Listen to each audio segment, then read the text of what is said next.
There's nothing like hearing a song or reading a book in its original language. And while the Broadway musical Fiddler on the Roof was written in English, its setting among a Jewish community makes it a natural fit for Yiddish. A revival production of Fiddler on the Roof in Lower Manhattan features Yiddish lyrics and dialogue for the first time outside of Israel, and it features an authentic presentation of the famous bottle dance. Michael Scotto, Museum of Jewish Heritage this morning. And Michael, this new production has turned into a huge success. It's been extended several times. Yeah, Annika, it really has been a hit. It started in early July and it was supposed to last until the end of August, but they've extended it many times, and it is inside the Museum of Jewish Heritage. I'm on the stage right now where they perform, and this is really a fitting place for this particular production.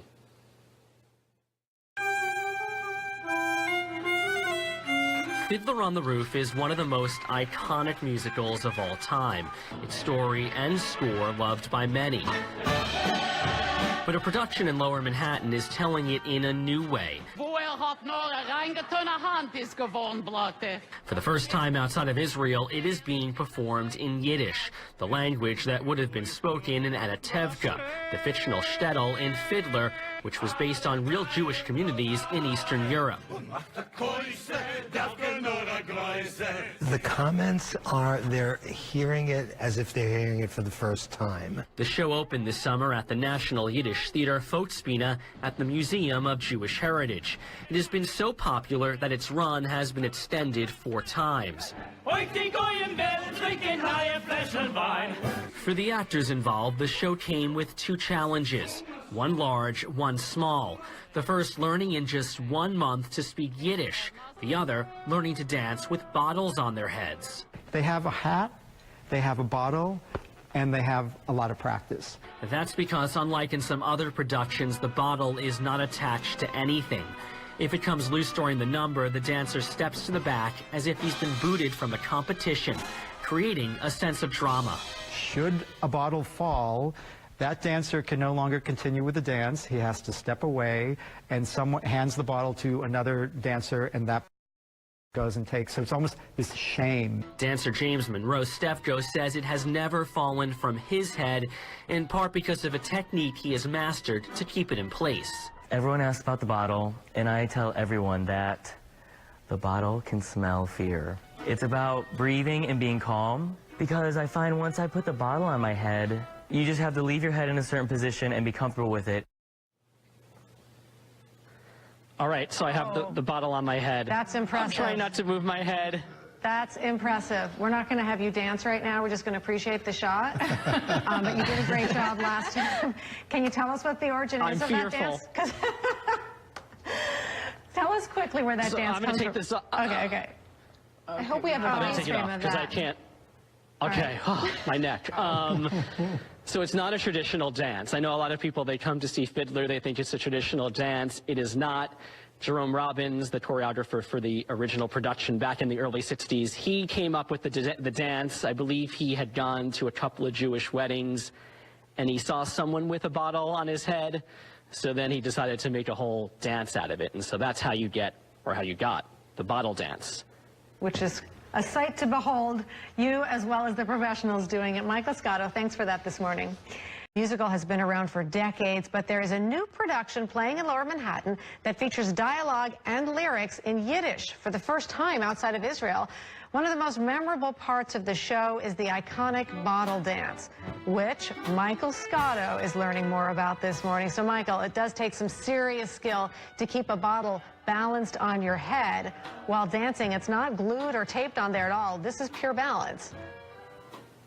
It is pure balance, and I was trying a little earlier, and I was not too good at it. We're going to have them demonstrate how to do it in a second, but I'm going to introduce you first to Stash Kimiech. She is the choreographer for this production of Fiddler on the Roof. And before we get to the bottle dance, I just want to talk briefly about Pittsburgh and the horrible mass shooting that happened over the weekend. How does Fiddler, I guess, in light of that, take on new resonance? Well, at every performance, our production of Fidler auf Dakh evokes a broad range of emotions, and that includes great sadness at the way the Jews were treated during the pogroms. And now with the real-life situation that happened, the tragedy, it brings sadness to a whole new level. And we here at the National Yiddish Theater Folksbiene feel the pain of the people of Pittsburgh.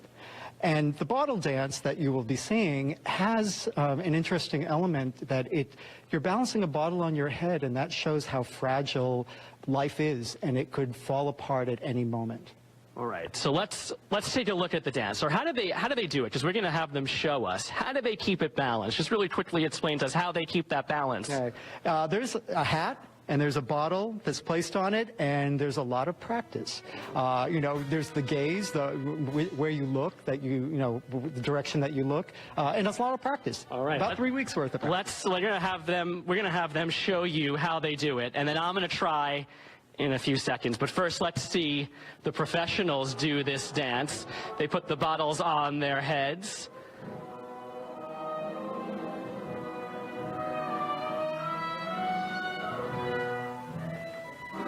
Look at that. As you can see, they are not attached.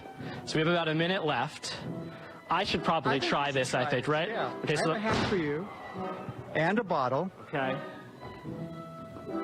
Here it is. There so you go. Put this on and then I stick That's it. the bottle right like that. And I kind of move, I guess, with this. Whoop. It already fell. Keep my gaze. Michael, remember the most important tip. dancer. The bottle knows your fear.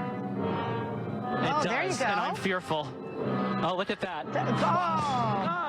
Now in the musical, I would have to move to the back. Let's just watch them.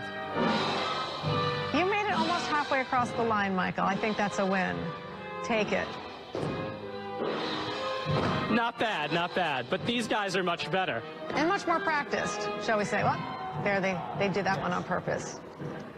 So one of the things is that if you happen to drop the bottle, you have to leave the dance. You cannot continue dancing.